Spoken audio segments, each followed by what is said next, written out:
Oke,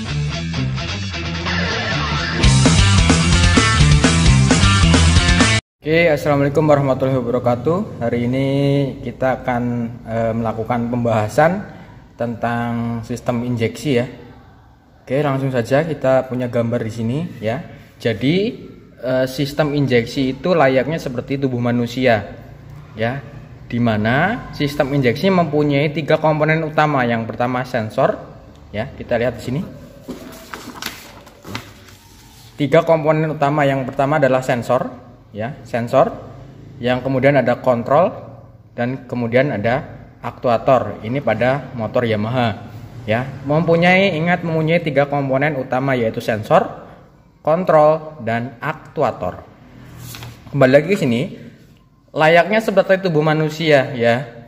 Jadi tubuh manusia juga punya sensor ya, yaitu 5 panca indera kita ya. Kemudian punya kontrol, yaitu otak ya. Punya aktuator yang di sini misalkan adalah tangan. Nah, ketika manusia ya, ketika kita ya terkena panas matahari ya, yang merasakan adalah kulit ya, panca indera kila kulit. Nah, di sini digambarkan sebagai sensor suhu pada sepeda motor ya, sensor suhu ya. Kulit merasakan panas, kemudian kulit akan mengirimkan sinyal kepada otak bahwasanya tubuh kita sedang merasakan panas ya. Kemudian oleh otak diproses, yang kemudian memerintahkan ya saraf kita untuk menggerakkan tangan mengambil air, kemudian untuk minum. Misalkan kita kan kena panas matahari ya, panas, haus, dehidrasi ya, yang merasakan kulit kita, sensor kita kulit, kemudian kirimkan sinyal ke otak bahwasanya tubuh kita panas, tubuh kita butuh air, butuh cairan karena dehidrasi. Kemudian otak akan memerintahkan saraf ya, kemudian saraf menggerakkan tangan untuk membuka kran, mengambil minum atau mandi dan lain-lain. Ya, kalau kita algoritmakan pada sistem injeksi ya, berarti sensor suhu mendeteksi suhu panas, kemudian sensor ini mengirimkan sinyal pada ECU sebagai otak sepeda motor injeksi. Kemudian ECU akan memerintahkan ya injektor untuk mengucurkan bahan bakar lebih banyak. Ya, algoritmanya mesinnya panas ya, kemudian mengirim sinyal kepada ECU ya, ECU akan memerintahkan dikelola oleh ECU, kemudian diperintahkan injektor untuk mengucurkan bahan bakar lebih banyak ya. Algoritmanya seperti itu. Nah, kemudian ini ada komponennya ya, ada sensor, ada kontrol, ada aktuator ya. Pertama kontrol ini adalah, kalau analogi manusia ini adalah otak kita ya sebagai kontrol. Tapi di sepeda motor ini disebut komponen ECU atau Engine Control Unit ya, sebagai pengontrol, sebagai otaknya motor injeksi. Nah, pertama aktuator dan sensor kita harus rinci lebih jelas lagi. Apa pengertian sensor, apa pengertian aktuator ya. Sensor ya fungsinya untuk melaporkan keadaan sepeda motor kepada kontrol ya. Ingat, sensor fungsinya melaporkan keadaan kepada kontrol, keadaan sepeda motor kepada kontrol. Kemudian aktuator adalah yang diperintahkan ya oleh ECU setelah mendapatkan sinyal, setelah mendapatkan keadaan sepeda motor dari sensor ya, itu. Nah, di sini ada beberapa aktuator ya. Ini fast idle solenoid FID. Ini biasanya di motor-motor fiction ya, motor-motor ya Mio M3 dan lain-lain, ini pakainya FID. Kemudian ada ISC, idle speed control ya. Ini di motor-motor Mio J, NMAX dan lain-lain ya. Dua komponen ini fungsinya sama, yaitu untuk Nah, kita lihat di panjangan katanya fast idle speed-nya. Berarti fungsinya untuk mengatur putaran pada saat mengatur mesin pada saat putaran idle atau langsam. Kemudian ini dari full pump, ya, pompa bensin, ya.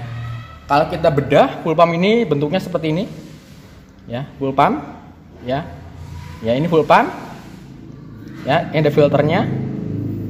Nah, fungsinya adalah untuk mendistribusikan bahan bakar dari tangki, ya, dari tangki menuju ke injektor, ya. Kalau motor karburator itu nggak ada, ya, nggak ada pompanya. Jadi dari tangki langsung turun ke bawah ke karburator karena ada kevakuman sehingga bahan bakarnya turun. Tapi kalau motor injeksi menggunakan full pump, pompa. Jadi bahan bakar di tangki dipompa untuk ke injektor, gitu. Kemudian ada injektor. Ya, ini adalah salah satu komponen pengganti karburator, ya, di motor karburator, ya, injektor. Ya, ini fungsinya untuk menyemprotkan bahan bakar ke ruang bakar. Ini ada lubangnya, ya, lubangnya sangat kecil, ya. Makanya kenapa motor injeksi irit, karena ada komponen injektor yang menyemprotkan bahan bakar. Ya, karena lubangnya kecil-kecil sehingga bahan bakar yang keluar dari injektor ini sedikit. Ya, sehingga kenapa motor injeksi irit, ya karena ini, ya, karena injektor mempunyai lubang-lubang yang kecil sehingga bahan bakarnya lebih efisien. Kemudian ada ignition coil. Ignition coil, ya, mungkin kamu sudah nggak asing dengan ignition coil, ya. Fungsinya untuk meletikan busi, ya, agar mesin menghasilkan pembakaran. Kemudian ada sensor TPS, ya. Ini ada namanya MAQS, ya. Dalam satu set ini namanya MAQS. Kalau kita perhatikan di komponen, ya, ini MAQS, ya. Jadi satu set di sini MAQS. Nah, MAQS ini ada beberapa sensor. Pertama, ada throttle position sensor. Nah, TPS ini fungsinya untuk menganalisa bukaan gas, ya, menganalisa bukaan gas, bukaan gasnya tertutup atau gasnya setengah atau gas full, ya, ini menganalisa. Nah, simple cara kerjanya adalah pertama, ya, TPS, ya, TPS kamu misalkan skep gasnya kamu gaspol, ya, kamu gaspol, TPS akan menganalisa bahwasanya skep gasnya diangkat penuh, ditarik penuh. Kemudian TPS melaporkan kepada kontrol yaitu ECU bahwasanya motor ini sedang digas penuh. Nah, kemudian kontrol akan memerintahkan injektor, ya, memerintahkan injektor agar menyemprotkan bahan bakar lebih banyak, gitu. Karena semakin gasnya ditarik penuh, bahan bakar yang masuk ke ruang bakar semakin banyak. Saya ulangi, ya. TPS ini,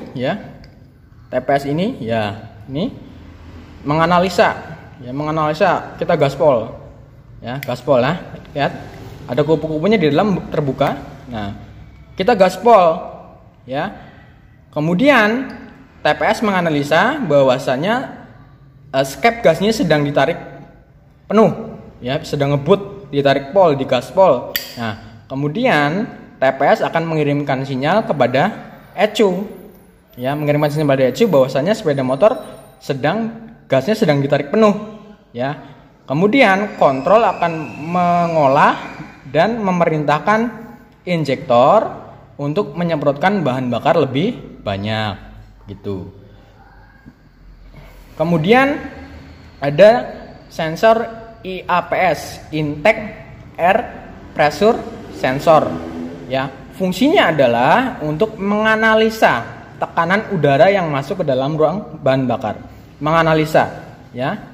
Jadi satu kotak ini, satu sensor ini, ya, ada pertama tadi TPS-nya, kemudian ada IAPS-nya, ya. Intake Air Pressure Sensor untuk menganalisa tekanan udara yang masuk ke ruang bakar. Nah, jadi Berkaitan dengan TPS, ketika skepnya ditarik pol, dibuka pol, ya, kemudian udara yang masuk, ya, udara yang masuk,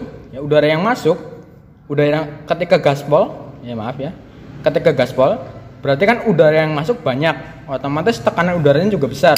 Nah, IAPS melaporkan kepada ECU bahwasannya tekanan udaranya besar, ya, kemudian diolah oleh ECU, oleh kontrol, oleh otaknya, kemudian memerintahkan injektor untuk menyemprotkan bahan bakar lebih banyak. Itu ya. Kemudian ada intake air temperature sensor. Letaknya sama, ada di dalam kotak ini di MAQS, cuma ini lebih kelihatan tonjolannya. Bentar ya, saya fokuskan. Ya, ini ada tonjolan. Nah, ini adalah seperti tonjolan termometer ya, menganalisa suhu udara. Ya. Cara kerjanya, intake air temperature sensor yang menganalisa suhu udaranya. Misalkan mesinnya masih dingin pagi-pagi, ya, menganalisa suhu udaranya dingin. Suhu mesin otomatis dingin. Dia akan melaporkan kepada ECU bahwasanya suhunya dingin. Ya. Kemudian ECU akan memerintahkan FID atau ISC, ya. Kemudian juga memerintahkan injektor agar menyemprotkan bahan bakar lebih banyak.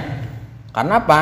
Karena pada saat mesin dingin, ya, sama halnya dengan cara kerja sistem cuk, di mana menutup udara, kemudian memperbanyak bahan bakar agar mesin mudah hidup, agar mesin mudah terjadi pembakaran, ya. Jadi ECU memerintahkan FID atau ISC salah satu, ya, untuk menutup udara, kemudian injektor akan menyemprotkan bahan bakar lebih banyak agar mesin mudah hidup atau mudah terjadi pembakaran. Kemudian ini ada CPS, crankshaft position sensor. Fungsinya sama halnya di motor karbu, yaitu pulser, ya, untuk mengirimkan sinyal pengapian kepada ECU. Jadi mengirimkan sinyal pengapian, sudah saatnya busi mematikan api, kemudian dilaporkan ke ECU, mengolah, kemudian ECU akan memerintahkan ignition coil untuk mematikan listrik atau api, ya. Kemudian di sini ada coolant oil temperature sensor, di motor karbu 100 juga ya ada yang sudah menggunakan radiator, ya, fungsinya untuk menganalisa suhu pada air pendingin. Nah, cara kerjanya, kalau misalkan air pendinginnya panas, dia akan mengirimkan sinyal pada si ECU, ya. Si ECU akan mengolah data, kemudian ECU akan memerintahkan kipas radiator untuk berputar mendinginkan air pendingin yang ada di radiator. Tuh. Kemudian ada oksigen sensor, fungsinya menganalisa sisa gas buang. Ya, ini letaknya di knalpot, ya, menganalisa sisa gas buang. Ya, sisa gas buangnya apakah campuran udara dan bahan bakarnya sudah ideal atau belum? Ya, apakah udaranya terlalu banyak atau bahan bakarnya terlalu banyak? Ini dilaporkan kepada ECU. Kemudian ECU akan memerintahkan injektor dan ISC atau FID, ya, untuk mengidealkan lagi campuran bahan bakar dan udara, sehingga akan mengeluarkan emisi gas buang yang sesuai standar. Itu ya. Jadi ini throttle body, ya, namanya throttle body, ya, kayak karburator, ya. Ini punya friction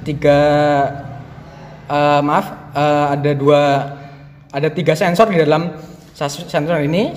Ini namanya MAQS, Modulated Air Quantity Sensor, ya.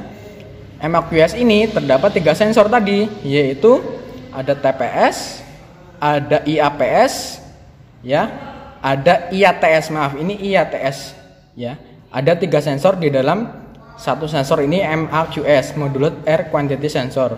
Kemudian ini adalah FID, Fast Idle Solenoid. Terima kasih, silakan jika ada pertanyaan bisa dituliskan di kolom komentar.